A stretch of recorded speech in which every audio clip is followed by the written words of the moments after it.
रियासत के साबिक वजीर आला और मेंबर पार्लियामेंट फारूक अब्दुल्ला लोकसभा में बोल रहे हैं। सीधे आपको लिए चलते हैं लोकसभा। पहले तरह से हो गए।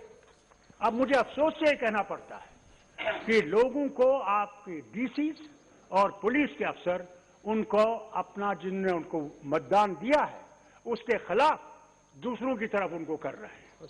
मैंने ये 84 में देखा है, खुद देखा है, जब हमारे लोगों को खरीदा गया 14 को और एक नई सरकार बनाई गई, मगर वो 2 साल ही चली और गिर गई। आज फिर वही हो रहा है। मेहरबानी करके अगर हमने डेमोक्रेसी को जिंदा रखना है, मेहरबानी करके जो लोगों ने वोट दिया है और जिसने कर दिया है उसको संभालना चाहिए। उसके खिलाफ करेंगे तो लोगों में इसके खिलाफ एक नाएतमादी हो जाएगी कि साहब ये इलेक्शन तो हमने वोट दिया मगर उसके बाद खरीदने वाले आ गए, पैसों के बैग लेके आ गए और उनको खरीद लिया। इसकी तरफ भी मैं गुजारिश करूंगा, क्योंकि आप लॉ मिनिस्टर भी हैं, और मैं आपसे गुजारिश, कोई ना कोई कानून ऐसा लाना चाहिए जहां पे ये लोग न कर सके कि आपको वोट दिया और हमने खरीद लिया। ये डेमोक्रेसी के लिए एक बर्बादी का एक रास्ता है जिसको मैं गुजारिश करूंगा इसको बंद कर। इसके साथ साथ मैं आपसे कहना चाहता हूं कि देखिए, मैं कोई लड़ाई नहीं चाहता। किसानों का मामला है, किसानों के मामले में मैं सिर्फ आपसे एक गुजारिश करता हूं, ये कोई खुदाई किताब नहीं है जिसमें हम तब्दीली नहीं कर सकते, मगर हमने कानून बनाया।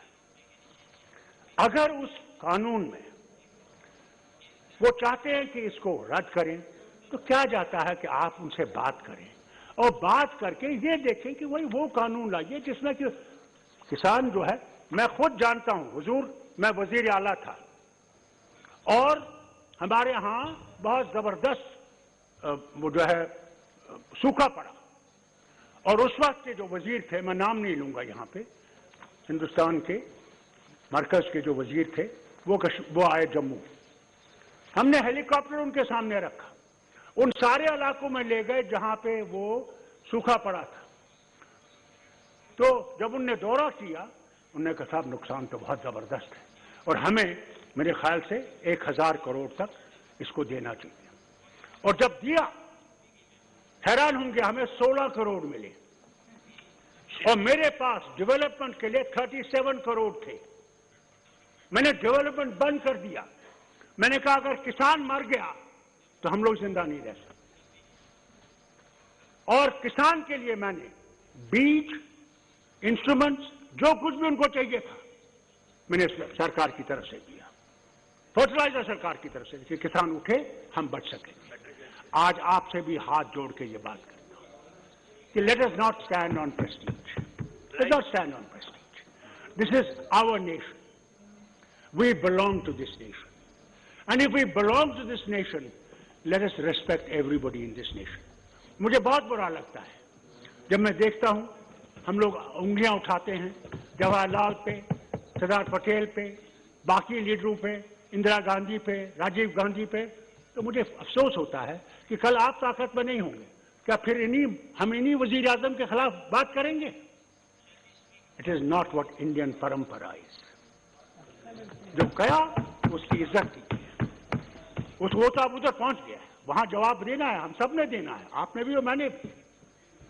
तो इसलिए जो हमने किया है, मैं हाथ जोड़ के आपसे भी कहता हूं जो पार्लियामेंट्री मिनिस्टर हैं कि मेहरबानी करके ये परंपरा मत छोड़िए।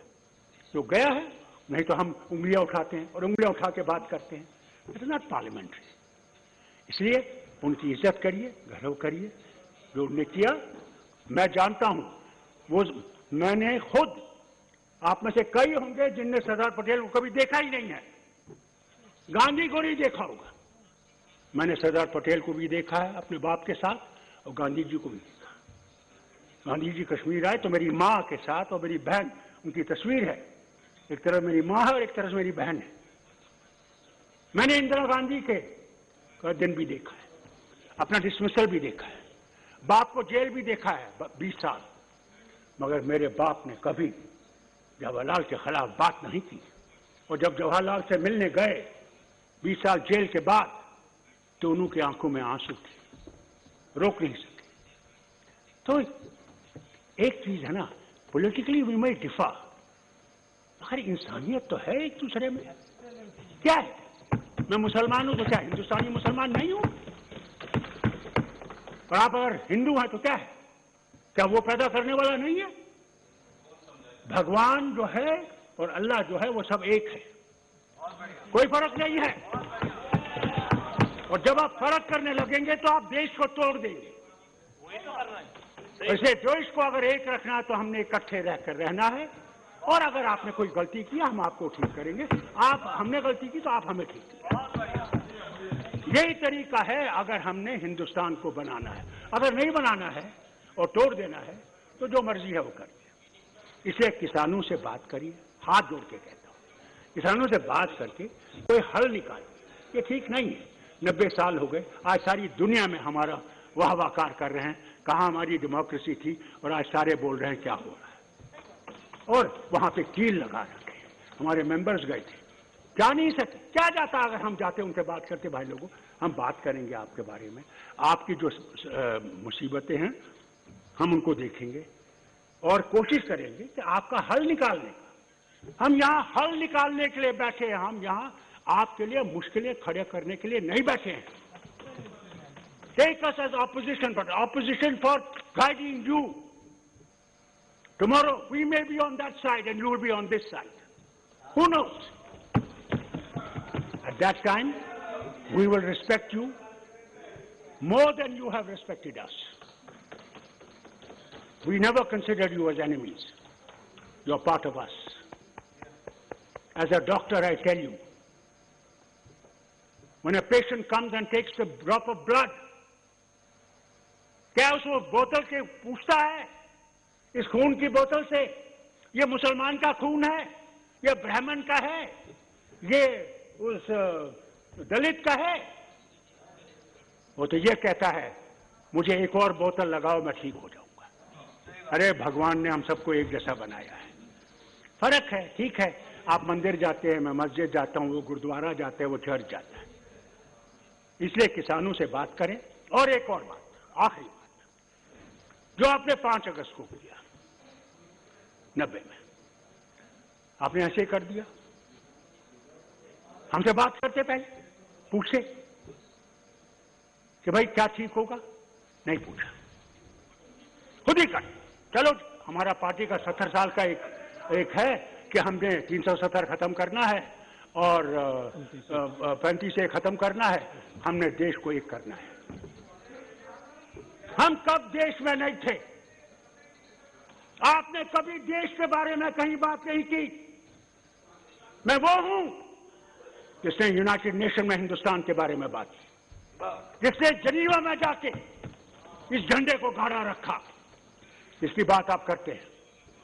मैं ऑस्ट्रिया गया, ह्यूमन राइट्स कमीशन में गया, मैं नाम नहीं लूंगा उनका।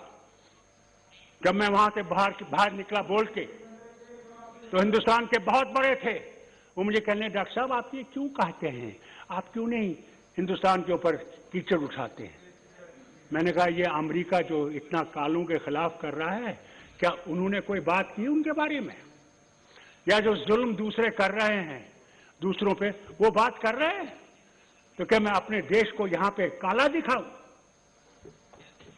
ये देश हमारा है, मगर आपने हमारी भी इज्जत रखनी है, आपने हमको ये पहचानना है।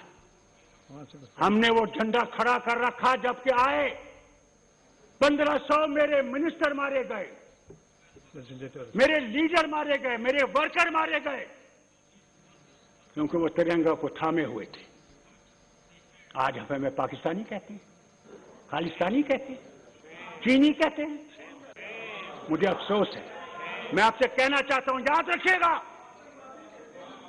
मरना मैंने यहां है और जीना मैंने यहां है, और खड़ा होकर जीना है। मैं झुकूंगा नहीं, मैं झुकने वाला नहीं। मेरा एक खुदा है, उसी के सामने मैं जवाब देना है। इसलिए जो आपने किया है उसकी तरफ देखिए, उसको समझिए और कश्मीर के लोगों को दिल से लगाइए। और आपने उस रियासत को जो ताज थी हिंदुस्तान का, उसके टुकड़े किए हैं। हम हम मुसलमानों को दिखाने के लिए हैं, जिन्होंने जाने दी इस मुल्क के लिए, इस वतन के लिए। थैंक यू डॉक्टर साहब।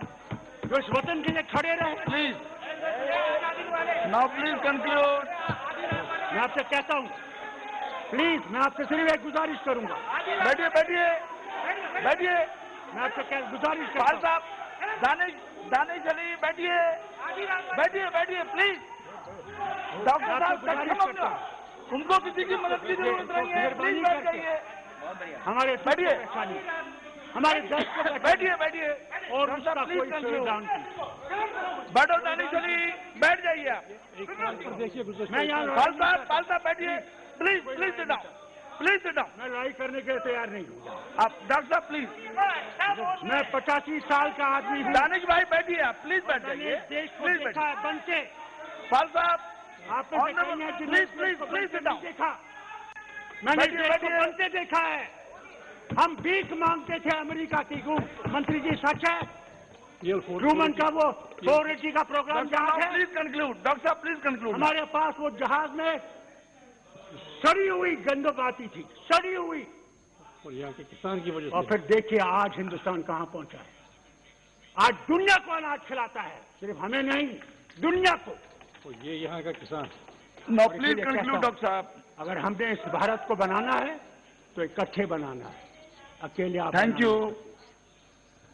सबको साथ चलाइए, सबके दिल की दर्द को समझिए और दिल को समझ के ये समझ लीजिए। थैंक यू डॉक्टर साहब। आप कहते क्या राम सिर्फ आपका है? राम तो विश्व का राम है, याद रखिए। और अगर वो विश्व का राम है तो हम सबका राम है।